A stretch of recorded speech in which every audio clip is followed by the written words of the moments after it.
السلام عليكم ورحمة الله وبركاته. برحب بكل متابعي قناة إبداع هي وبس. زي ما وعدتكم ومكملين مع بعض دورة تعليم المونتاج للمبتدئين. طبعا احنا بنشتغل من برنامج حاليا دلوقتي برنامج فيديو شو. هعرفكم في الفيديو اللي بقدمه لحضراتكم ازاي بنحط مؤثرات الصوت. يعني مثلا لو انت يعني بتمنتج فيلم كرتوني، او بتمنتج مثلا لحاجة اكشن، او بتمنتج لحاجة تعليمية، او مثلا في دهشة يعني في كلام بيتقال في الفيديو، في كده جزء فيه زي دهشة، فانت بتحط مؤثرات للصوت. كل الكلام ده هنعرفه منين؟ يلا بينا ندخل مع بعض دلوقتي في البرنامج ونشوف ازاي هنصمم الفيديو. اهو هنا دخلت على الفيديو شو. تمام، هضغط خطي. جميل.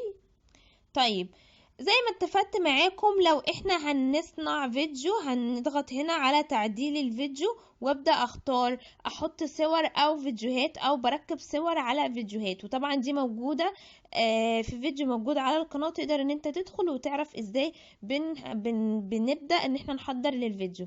هنا في فيديو جاهز اهو عندي، هبدأ اضغط عليه كده مثلا ضغطة.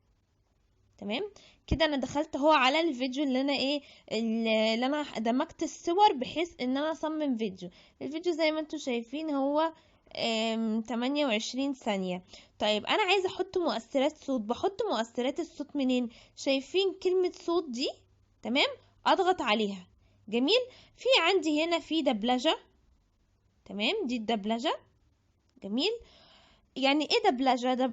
الدبلاج او الدبلجة يعني انا بسجل الفيديو بصوتي. يعني مثلا يكون في فيديو شغال او صور زي ما انتم شايفين كده، وانا بعمل ايه؟ بضغط ضغط على المايك ده، بس طبعا علشان انا بسجل من الشاشة زي ما انتم شايفين، فمش هيكون قادر الموبايل يعني او الجهاز ان انا اسجل صوت حاليا دلوقتي. بس انت تبقى عارف ان دي انت بتضغط عليها بيبدأ يشتغل على طول، لونها بيتحول للون الاورنج، وتبدأ انت تسجل صوتك على الفيديو. تمام كده. على الفيديو الصور ايا كان، او ممكن يكون فيديو صامت انت مجهزه زي اللي انا مجهزاه حاليا دلوقتي ده. ده عبارة عن ايه؟ فيديو متكون يعني مدموج بالصور. لكن ممكن انت تنزل فيديو لحد تاني خالص وتلغي صوته وتبدأ انت تضيف صوتك. جميل. طيب يلا بينا نطلع منها دي. في بقى اللي انا بتكلم عنه اللي هو تأثير الصوت اهو. ده يا جماعة تأثير الصوت. بضغط عليه كده ضغطة. تمام. وفي شايفين البلس دي اللي زائد؟ بضغط عليها على حسب بقى المكان اللي انت عايز تحط فيه مؤثر الصوت. وليكن مثلا انا عايزه ابدا من هنا، مثلا اضغط ضغطه. تمام. دي كل اللي قدامكم دي كلها مؤثرات صوت. نبدا مع بعض كده اعرفكم يعني نغمه نغمه او صوت صوت. اهي اول واحده.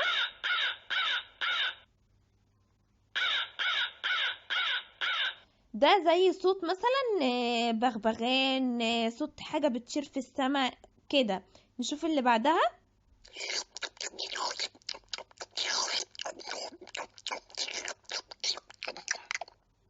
كل المؤثرات دي، المؤثر اللي انا الصوت اللي انتوا سمعتوه حاليا دلوقتي ده ممكن انت تقدر تحطه في فيديوهات مثلا عفوا، فيديوهات كرتونية.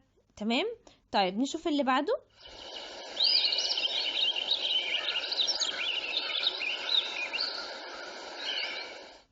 برضو ده صوت جميل، تقدر ان انت تحطه على فيديوهات مثلا فيها حاجات طبيعية، او بتصور حاجة في بحر كده يعني.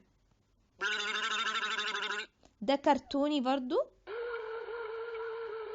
ده مرعب شوية، فيه حتة رعب شوية. ده مؤثر بقى بسميه، او نغمة بسميها خيبة الامل. تمام كده. طيب نيجي للي بعده.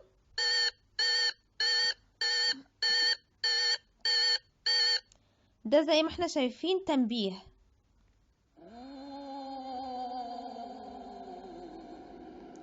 رعب. جميل. اللي بعده كوميديا.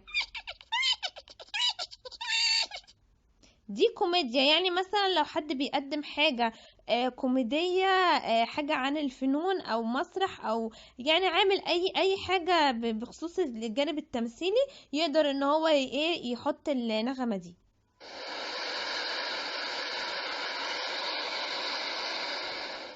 دي اللي انتوا سمعتوها حاليا دلوقتي برضو، دي صوت لصوت البحر، تنفع برضو في ايه، في حاجات طبيعية. دي اكشن. لو مثلا في فيديو، يعني يا جماعة لو تاخدوا بالكم ان المؤثرات بالظبط كأنك بتحضر في يعني فيلم، يعني فيلم سينمائي. طيب،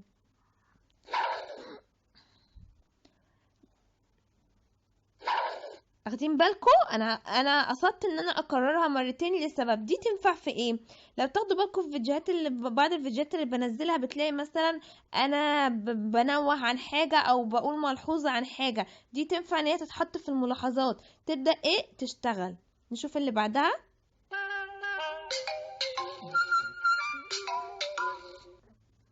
برضو دي جميلة، برضو تنفع في مؤثرات كتير. واخدين بالكم؟ تنفع برضو في حاجات الكرتونية. دي زي كلاكس كده او تنبيه. برضو دي جميلة جدا، تنفع في حاجات الكوميديا زي ما اتفقت معاكم، الناس اللي بتقدم المحتوى الكوميدي، او تنفع في كرتون. دي ممكن تمشي صوت يعني ايه صوت الايه، صوت الحصان مثلا، ده حد بيضرب حد، جميلة. دي برضو زي اللي فوق يا جماعة، لو انت بتقول ملحوظة او حاجة معينة تبدأ تحطها. دي حد بيضرب حد بالقلم. ممكن تشتغل شوية برضو يعني في موضوع القلم، بس ايه، قلم باسلوب جديد. دي جميلة برضو. دي رعب، الويفنج دي رعب، برضو دي حلوة. دي حد ايه، حد يعني اتصاب او حد وقع من حاجة كده. دي مثلا برضو ممكن حد بيضرب حد. ناخد بالنا بقى من حاجة، دي كل المؤثرات يا جماعة اللي موجودة في برنامج فيديو شو. المؤثرات دي تخدمك جدا لو انت عايز تصنع فيديو محترم بجودة محترمة، يعني كأنك عملت فيديو كده سينمائي، فيديو جميل جدا، بس ان انت تعرف توظفها كويس. وليكن مثلا انا هختار مثلا أم... هختار دي. لما اجي اختارها بضغط على البلس اهي، ضغطت عليها، انا حطيتها هنا. جميل. ممكن على فكرة انا مثلا حطيتها هنا، نبدأ بقى نشغلها مثلا اهو.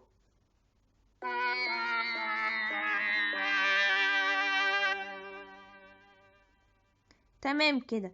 كده انا حطيتها، انا عايزة الغي، يعني عايزة يعني ايه، اقدمها قدام، ارجعها ورا، يعني يعني بالظبط عايزة انقل مكان التأثير، مش عايزة يكون مكانه هنا، عايزة اخليه في الاول. ابدأ اسحب كده.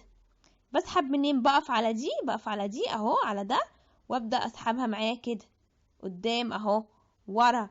هي ليها نفس المساحه بتاعتها، يعني هي ما بتزيدش. عايز ازودها، ابدا اسحب من هنا كده. بصوا انا كده بخليها لاخر الفيديو اهو، كده هي هتكون مثلا معايا لاخر الفيديو. تمام. لا بس هي ده مؤثر لحته معينه، انا عايزه ازود عليها، سوري، عايزه ازود عليها، ابدا اقف هنا كده وازود عليها. انا ما جربتهاش طبعا ان انا اسحبها وازود عليها، لان انا باخدها لمقاطع معينة بس. طب عايزين ناخد بالنا من حاجة، طبعا لو حضرتك بتسجل مونتاج يعني في صوت للفيديو، جميل.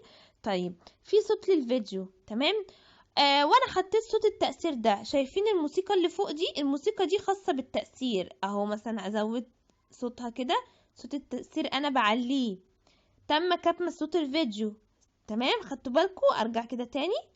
صوت الفيديو اللي هو ده، يعني لو في صوت فيديو اصلا شغال، تمام، هبدأ اعمل ايه وانا عايزة الغي صوت الفيديو، عايزة اعلي صوت التأثير اعلي من هنا، عايزة الغي صوت الفيديو ابدأ الغي صوت الفيديو.